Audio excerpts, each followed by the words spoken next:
90% des personnes qui utilisent ChatGPT ne connaissent pas toutes ces fonctionnalités. Dans cette vidéo, je vous montre en 10 minutes 15 fonctionnalités principales de ChatGPT. Mais c'est pas tout. Je vous partage 5 raccourcis ultra efficaces pour gagner encore plus de temps. Alors si vous voulez arrêter de perdre des heures et enfin maîtriser ChatGPT comme un pro, restez bien jusqu'à la fin de cette vidéo. C'est parti. On commence tout de suite avec la première fonctionnalité, les modèles d'intelligence artificielle. Alors oui, on commence avec la base, les modèles. Il en existe plusieurs, mais vous n'avez pas besoin de tous les utiliser. À chaque problème, son modèle. Je vais pas rentrer dans les détails dans cette vidéo, mais si vous voulez une réponse rapide pour une question basique, utilisez GPT-4o mini pour rédiger du contenu. GPT-4o et les deux modèles O3 et O3 mini, c'est pour du raisonnement, des problèmes mathématiques. Quant à O1, c'est le modèle le plus poussé à utiliser si vous voulez du raisonnement avancé. Si vous voulez plus de détails, dites-le moi en commentaire, je ferai une vidéo sur le sujet. Avant de passer à la deuxième fonctionnalité, on n'oublie pas de s'abonner à la chaîne, à mettre un petit like sur cette vidéo pour me soutenir. Oui, je sais, je le répète à chaque vidéo, mais vous êtes plus de 80% à regarder mes vidéos et à ne pas être abonné. Alors c'est pas grand chose pour vous, mais moi ça m'aide énormément. On passe tout de suite à la deuxième fonctionnalité. Cette deuxième fonctionnalité, c'est l'analyse PDF. Alors vous pouvez analyser des documents avec l'IA. On verra dans la suite de cette vidéo une autre fonctionnalité qui vous permet d'analyser un autre type de document. Donc pour analyser un PDF, vous avez juste à cliquer ici sur charger des documents. Vous pouvez charger depuis votre ordinateur ou vous pouvez connecter également Google Drive et Microsoft OneDrive, mais clairement, je ne vous conseille pas de le faire pour des questions de sécurité. C'est plus simple de télécharger directement le document depuis votre ordinateur. Vous avez juste à cliquer ici, charger depuis votre ordinateur, charger le fichier PDF que vous souhaitez, analyser,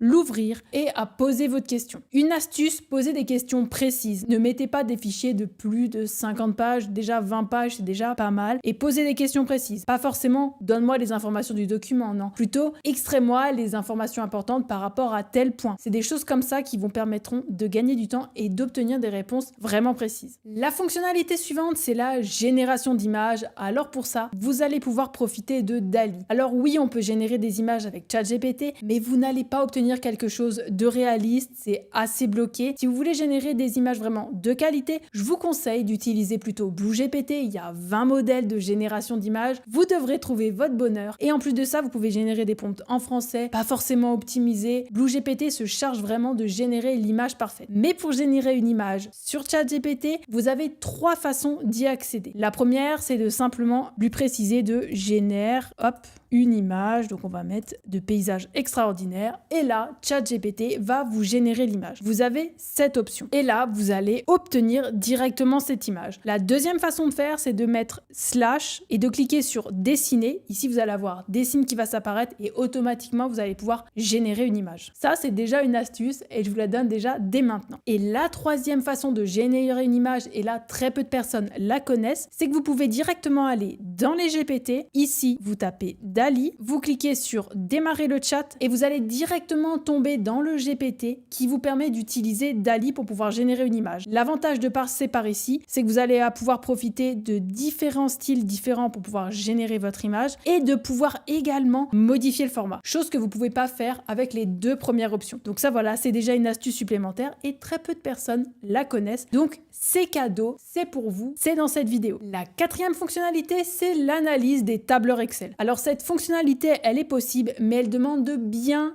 contrôler les résultats. Ça fonctionne pas à tous les coups, mais c'est possible. Pour ça, c'est pareil que pour les PDF, vous avez juste à charger votre document comme un PDF et à interroger l'IA. La fonctionnalité suivante, c'est la génération de tableaux. Alors vous pouvez le faire directement dans le chat au format CSV et Excel, c'est possible. Pour ça, vous lui dites par exemple génère un tableau en 5 colonnes, 3 lignes au format Excel. Donc là, il va travailler. Vous allez avoir marqué analyse juste ici et il va générer directement le tableau dans le bon format. Vous avez juste à cliquer sur le bouton télécharger le fichier Excel et c'est fait. Petite astuce, attention, n'oubliez pas de télécharger directement le fichier parce que si vous revenez dessus juste après ou plus tard, 1 heure ou 2 heures et alors le lendemain, vous n'allez plus pouvoir y accéder. Donc vraiment, quand vous générez un tableau, téléchargez-le directement, hop, et vous allez pouvoir l'ouvrir juste ici en format XLS ou alors en format CSV comme vous préférez. C'est de la même façon qu'on peut générer un fichier CSV quand j'ai fait quand je vous ai partagé la vidéo vidéo pour créer des vidéos virales en automatique avec ChatGPT et Canva. Je vous mets le lien en description. Ensuite, on a la recherche internet. Donc ça, c'est une des nouveautés parce qu'avant, ça fonctionnait, mais ça fonctionnait pas vraiment. Maintenant, vous pouvez directement accéder à Internet avec ChatGPT. Donc, comment ça fonctionne? C'est super simple. Par exemple, vous voulez rechercher en ligne une actualité. Par exemple, donne-moi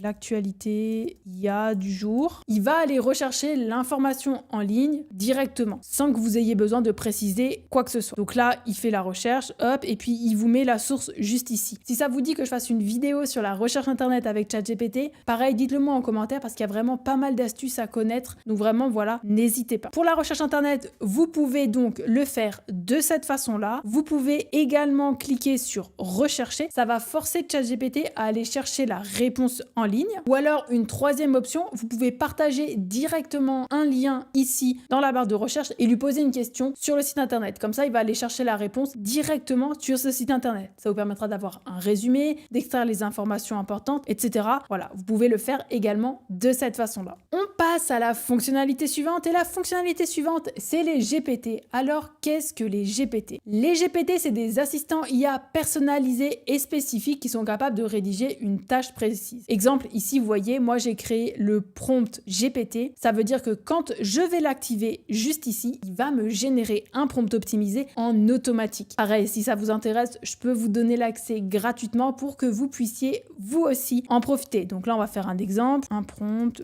pour obtenir des idées de recettes à faire rapidement. Hop. Et donc là, comme ça, il va directement me générer un prompt qui est vraiment optimisé pour obtenir vraiment la réponse parfaite pour l'action que je veux. Donc là, voilà, il rédige le prompt en automatique. Après, vous n'avez plus qu'à le copier, le coller dans un chat et à le réutiliser autant que vous voulez. Petite astuce, le prompt GPT est également disponible sur BlueGPT. Ça vous permet d'obtenir des prompts optimisés en un clic et vous pouvez directement les télécharger et les sauvegarder dans la bibliothèque de prompts. Comme ça, vous n'avez pas besoin à chaque fois de rédiger un prompt pour une action précise, etc. Vous pouvez directement le sauvegarder dans la bibliothèque de prompts. Pour les GPT, vous pouvez créer vos propres GPT et vous pouvez également utiliser ceux qui sont disponibles sur le store des GPT. Ils ont été faits soit par OpenAI, soit par des personnes comme vous et moi qui décident de partager les GPT. Donc il y en a vraiment une quantité infinie. Si ça vous intéresse que je fasse une vidéo pour vous partager les meilleurs, n'hésitez pas pareil à me le dire en commentaire, je ferai ça avec grand plaisir. Donc là, vous pouvez voir que moi j'en ai plusieurs. J'ai le rédacteur de post LinkedIn, le correcteur GPT, des images cute, un customer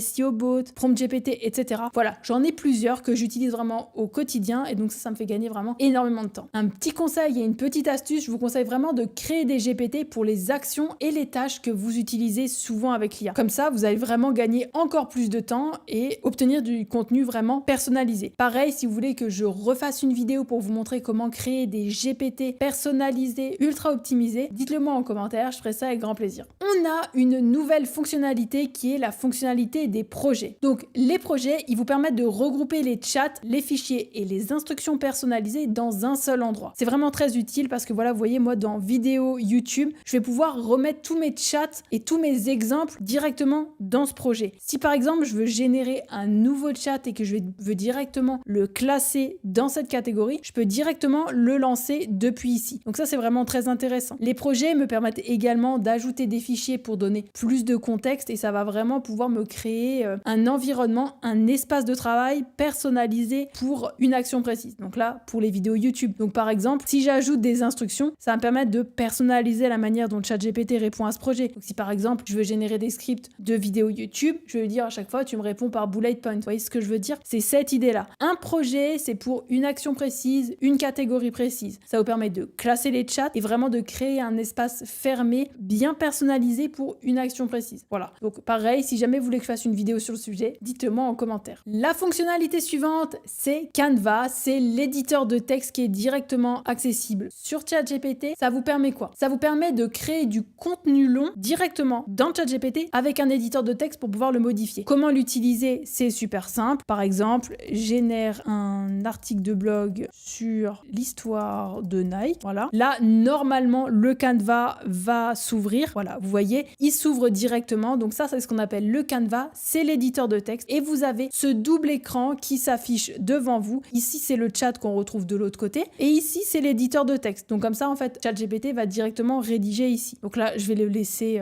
laisser rédiger. Mais ici, vous avez le titre. En fait, je vais l'arrêter, ça sera plus simple pour vous expliquer. C'est vrai que ça, voilà, ça c'est un bug de ChatGPT en direct et je vais pas le couper au montage pour vous montrer que voilà, parfois ChatGPT, ça commence vraiment à faire des erreurs. En fait, quand on coupe la conversation depuis 2 semaines, en fait, il s'arrête et on peut plus avoir la génération de contenu. Donc c'est assez embêtant, je vous avoue. Donc je vais faire régénérer. On va voir si ça fonctionne. Ça n'a pas l'air de fonctionner, donc je vais recommencer le Canva. Hop, je vais lui dire en 100 mots. Comme ça, ça va être court. Et vous comprenez un peu l'idée et c'est vraiment embêtant cette fonctionnalité. Bon, il s'ouvre pas dans le Canva. Ça aussi, c'est embêtant, mais c'est pour vous montrer aussi que tout n'est pas parfait sur ChatGPT. C'est important que vous le sachiez. Pas que vous croyez que je vous dis que tout fonctionne parfaitement. Non, c'est pas le cas et c'est important de le savoir. Donc, une petite astuce supplémentaire, si vous voulez le générer dans Canva, vous lui dites rédige dans Canva. Et là, normalement, il va ouvrir le fichier qu'on a vu juste avant. Voilà. Il le réécrit, création en cours, il s'ouvre en grand. Donc là, on l'a ici et je vais pouvoir vous montrer comment on l'utilise. Donc là, vous voyez, il y a le titre. Ici, vous pouvez cliquer et vous avez différents paramètres, différents boutons, fonctionnalités qui vont s'ouvrir. Vous pouvez suggérer des modifications, ajuster la longueur en choisissant quelque chose de plus court ou quelque chose de plus long. Le niveau de lecture, qu'est-ce que vous voulez que ce soit accessible à tous ou un peu plus technique et donc adapté à une cible précise. Peaufiner, mettre des emojis, etc. Vous pouvez également cliquer sur le petit plus ici pour modifier ou expliquer, ajouter des détails. Je ne vais pas rentrer dans les détails de cette fonctionnalité-là, mais au moins, vous savez qu'elle existe et si vous voulez que je fasse une vidéo sur le sujet, pareil, dites-le moi en commentaire. On revient à la génération d'images et donc pour ça, je vais reprendre le chat que j'ai fait juste avant. Tac, tac. Je vais cliquer sur cette image-là et je vais vous montrer qu'on peut modifier les images avec ChatGPT. Alors, il n'y a pas énormément d'outils pour modifier des images, mais je vous montre ce qui est disponible. Vous pouvez sélectionner une zone et supprimer ou ajouter des éléments à la place. Donc, par exemple, on va dire qu'on veut enlever ça, ce champignon magique là. Hop, je vais dire que je veux l'enlever, supprimer. Je tape ici, vous voyez là, à droite, je tape sur supprimer. Normalement, il va pouvoir, il n'a pas du tout compris, supprimer cette zone-là. Voilà, ça ne fonctionne pas à tous les coups, donc je vais cliquer sur effacer la sélection ici. Je vais resélectionner, hop, je vais le faire assez large. Une des astuces aussi que je vous donne, c'est de faire des sélections assez larges. Supprime la zone sélectionnée. Donc là, normalement, il va pouvoir me supprimer. Ok, bah ça marche pas trop. Bon, c'est pas très grave, mais au moins vous avez l'idée qu'ils ont envie d'aller vers ça. Et encore une fois, hein, la génération d'images avec ChatGPT n'est pas optimisée. Je vous conseille vraiment d'utiliser BlueGPT. Il y a plus de 20 modèles, ça fonctionne. Donc vraiment, n'hésitez pas. Mais bon, c'était censé fonctionner, ça ne marche pas. Mais encore une fois, je vais pas le supprimer de la vidéo au montage. C'est pour vous montrer voilà, que tout n'est pas parfait. Ensuite, on a une autre fonctionnalité qui vous permet de personnaliser ChatGPT. C'est-à-dire, vous allez cliquer ici sur personnaliser ChatGPT et là, vous allez pouvoir préciser le style de réponse que vous souhaitez. Donc, comment ChatGPT doit-il s'adresser à vous? Est-ce qu'il doit vous appeler par votre prénom? Est-ce qu'il doit vous voyer? Voilà, ce genre de choses-là. Que faites-vous dans la vie? Responsable de crèche à domicile. Vous pouvez être spécialiste en marketeur, créateur de contenu, commercial, etc. Vous pouvez lui préciser comme ça. Il adaptera le style de réponse à votre poste. Donc ça, c'est intéressant. Quel ton ou style ChatGPT doit-il adopter? Voilà, donc il y a des guides, etc. Avez-vous d'autres informations à fournir à ChatGPT? Une fois que vous avez rempli cette partie-là, vous n'avez plus qu'à l'enregistrer, à l'activer pour les nouveaux chats. Et à chaque fois que vous allez poser une question à ChatGPT, il va prendre en compte les éléments que vous aurez renseignés ici. Alors, une petite astuce supplémentaire, hein. Si jamais vous voulez désactiver et ne pas les utiliser dans tous les chats, pensez à activer et désactiver ici ce bouton-là directement. Sinon, vous risquez d'avoir quelques surprises. Comme je vous le disais en début de vidéo,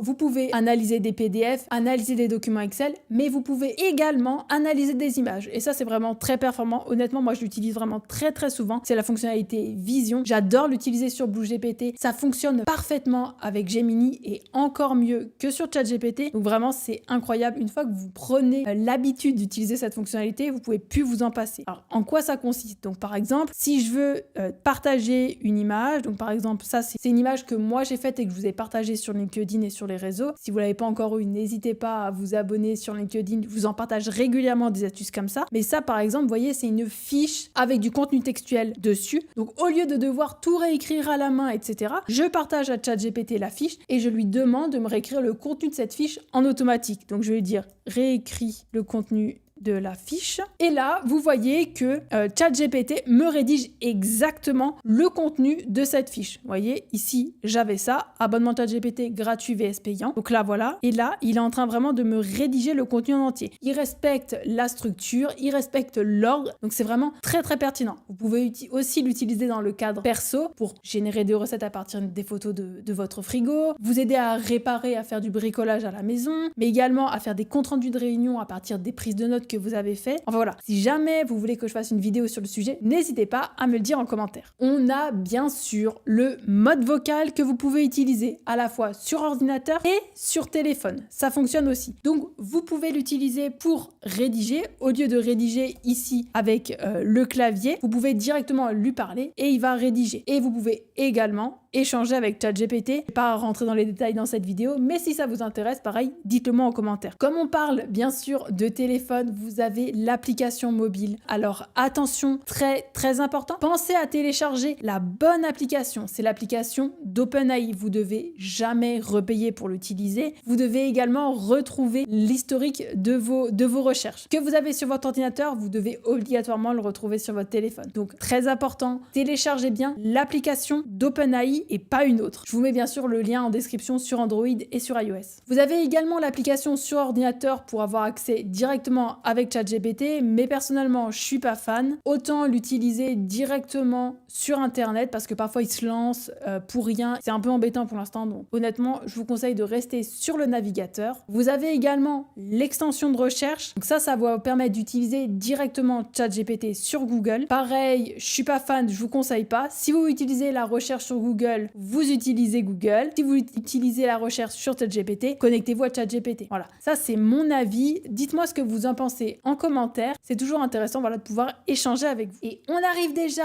à la partie sur les astuces et les raccourcis. Bon, il y a déjà une astuce que je vous ai spoilée, c'était l'édition d'images, mais visiblement OpenAI a décidé que ça ne fonctionnait plus trop en ce moment. C'est pas très grave. On a encore la recherche avancée. En termes de raccourcis, ça c'est vraiment pratique. Vous avez juste à cliquer ici et vous allez pouvoir retrouver votre chat rapidement. Donc ça c'est vraiment très intéressant. Par exemple, avant on a tapé Nike, donc si je tape Nike, ça charge, c'est un peu lourd par contre, mais ça fonctionne. Et là je clique sur Histoire de Nike et vous allez directement retomber dans le bon chat et il est sélectionné juste ici. Ça, c'est super pratique. Et une autre astuce, si vous voulez un raccourci, c'est commande K. Ça fonctionne également. Une autre astuce que vous ne savez peut-être pas, c'est que vous pouvez épingler vos GPT. Pour ça, c'est super simple. Vous allez dans vos GPT, vous cliquez par exemple sur Prospecting Email. Donc là, ça, c'est un des GPT. Vous cliquez sur mes 3 petits points ici. Vous cliquez sur le GPT. On prend par exemple le Prospecting Email. Vous cliquez sur le GPT. Vous cliquez ici. Et là, vous pouvez conserver dans la barre latérale. Et comme ça, vous allez pouvoir le retrouver directement ici. Donc ça aussi, c'est très pratique si vous utilisez un GPT régulièrement. Ça vous fait gagner du temps. Une astuce pareille que je vous ai déjà dit avant, mais vous pouvez forcer la recherche Internet. Ça va vous permettre d'utiliser la fonctionnalité de recherche Internet directement sans avoir besoin de le préciser. Une astuce que vous ne connaissez, allez, 80% des personnes ne la connaissent pas, c'est comment on fait pour faire un retour à la ligne sans cliquer sur Entrée et que ça fonctionne pas. Je vous donne le raccourci. Vous faites du texte ici, vous cliquez sur Shift, Entrée en même temps. Et là, vous pouvez générer du contenu juste en dessous. Vous pouvez me remercier en mettant un petit like sur cette vidéo et en vous abonnant à la chaîne parce que je sais que c'est vraiment une fonctionnalité que vous êtes nombreux à vouloir et à ne pas savoir comment faire. Donc voilà, je le répète, c'est Shift, Entrée et vous pouvez sauter des lignes directement dans votre prompt. Et une dernière astuce, une dernière info en live dans cette vidéo, c'est que vous pouvez directement générer des vidéos avec Sora depuis votre interface de ChatGPT. Alors ce n'était pas disponible en Europe ni en France et là ça y est, on y a enfin accès. Donc vous allez pouvoir générer des vidéos avec ChatGPT grâce à leur outil Sora juste ici. Regardez, voilà ce qu'on peut faire comme type de vidéo. Vous avez pareil, à partir d'un simple prompt, vous pouvez obtenir une vidéo. Si vous voulez que je fasse une vidéo sur le sujet explicative bien détaillée, et bien voilà, ça y est, on a fini le tour de toutes